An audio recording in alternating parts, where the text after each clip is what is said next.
மாத்திரமல்ல, யார் யாரெல்லாம் இதை பார்க்கிறீர்களோ திங்கட்கிழமை தொடங்கி ஞாயிற்றுக்கிழமை வரை from Monday till Friday 7 days revival fire in our Klein Church. நம்முடைய Klein திருச்சபையிலே வியாதிஸ்தர்களா இருப்பீர்களா நிச்சயமாக கர்த்தர் உங்களுக்கு ஒரு சுகத்தை கொடுக்க போகிறார்.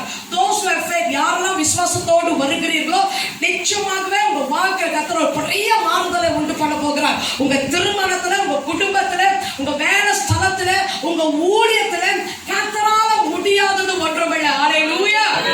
இதுவரையிலும் நடத்தின தேவன் எத்தனையோ அற்புதத்தை கர்த்தர் செய்து கொண்டு வருகிறார். God is doing tremendous and mighty things. And I want you to come with a great expectation. ஒரு பெரிய எதிர்பார்ப்போடு வாங்க. யார்